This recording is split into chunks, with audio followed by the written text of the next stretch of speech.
Someone asked what can help with brain fog, so hence I'm making this video. If you don't know me, I'm Simon Pimento. I had CFS fibromyalgia for 8-9 years, and I went from not being able to walk to going back to work, working full time, doing sport, etc., living a full life. And I coach people with these conditions and make content to help you move towards your health goals. If you have CFS, fibromyalgia, long COVID or related conditions, just to be clear, I'll just use the word CFS, but I am referring to all those conditions. Do consult with your doctor. Brain fog is a common symptom reported by individuals with these conditions. Is it something you've experienced mildly, severely? Just let me know in the comments.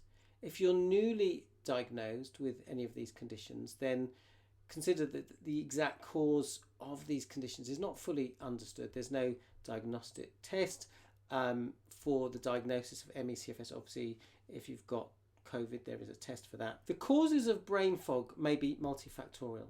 So it's important to address any factors that you can influence. So I'm going to talk about contributing factors and possible treatments.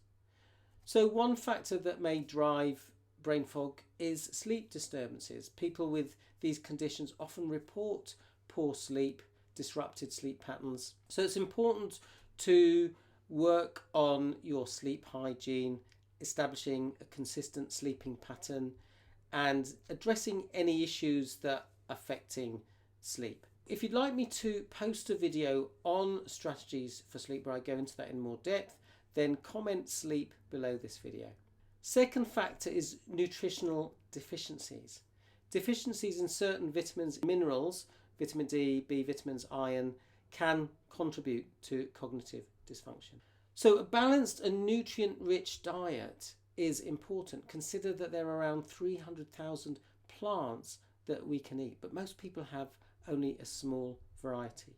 The more variety we have, the better that is for your gut microbiome, which is located in the digestive tract, and it plays a crucial role in digestion, nutrient absorption, and immune function.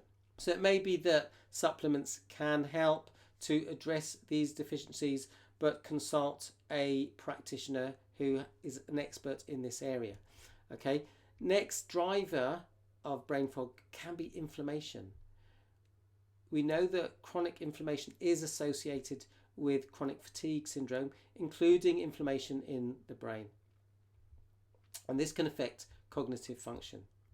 So some things that can cause inflammation: stress, diet, and medication. For example, non-steroidal anti-inflammatory drugs, which are used to reduce inflammation, can actually paradoxically cause inflammation in the gut.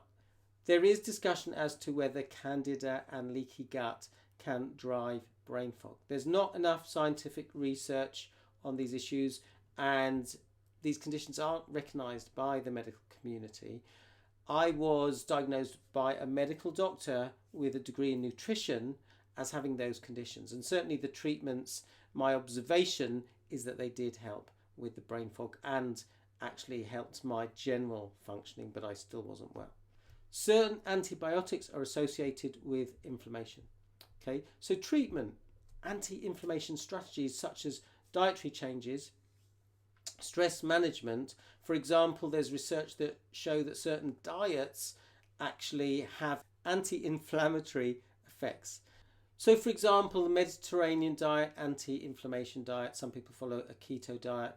Research does show that it reduces inflammation, but there are issues with that diet for some people, so again, consult a professional. Mitochondrial dysfunction is an issue for people with CFS. It can affect energy production in the cells, including in the brain. So supplements like coenzyme Q10 and other mitochondrial support therapies may be explored, but people have different responses. So the other thing to consider in terms of mitochondria is stress reduction, because we know that mitochondria stop producing energy when the body is in a state of stress, or they suppress that function. It's important to consider hormonal imbalances. Dysregulation of hormones such as cortisol and thyroid can contribute to cognitive symptoms.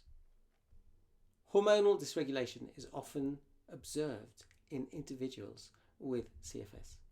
Chronic stress, which can be common with ME/CFS, can lead to dysregulated cortisol levels, disruptions in the hypothalamic pituitary adrenal or HPA axis, and abnormalities in thyroid hormones.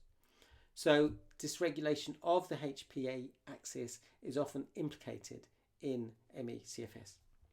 Any disruption of that axis can affect cortisol levels and consequently cognitive function. Hormone replacement therapy and other interventions aimed at restoring hormonal balance may be considered in conjunction with a healthcare professional.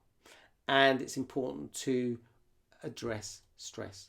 So let's talk about stress. Stress can either be acute physical stress, chronic physical stress, for instance having a health condition, or psychological stress. So it's important to address all of those issues, okay?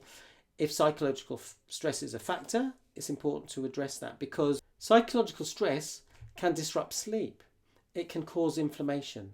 It can disrupt our digestive system, and it disrupts important repair functions. So it's really important to address the stress, learn strategies that can help you reduce your stress, okay? For some people, they might try medications for mood disorders, but it's important to look at side effects, look at alternative treatments. For instance, when I had sleep disorders which were related to stress, I used herbal supplements for a while, and I did find that they helped, but ultimately, as I reduced my stress levels, my sleep corrected itself. So consider there's not a one size fits all approach, but these are some things to consider.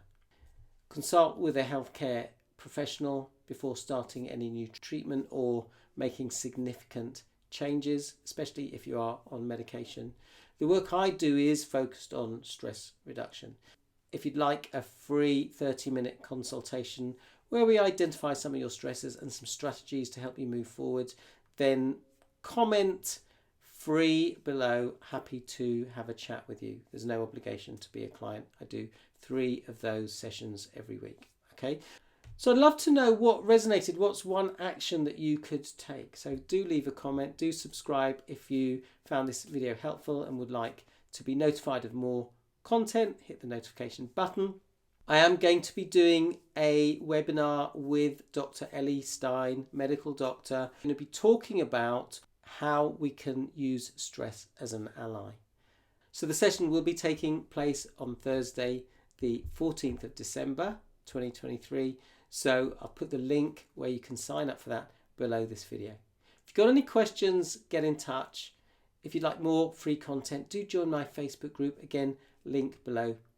Keep going. You've got this. Wishing you great health. Thanks for watching. Bye for now.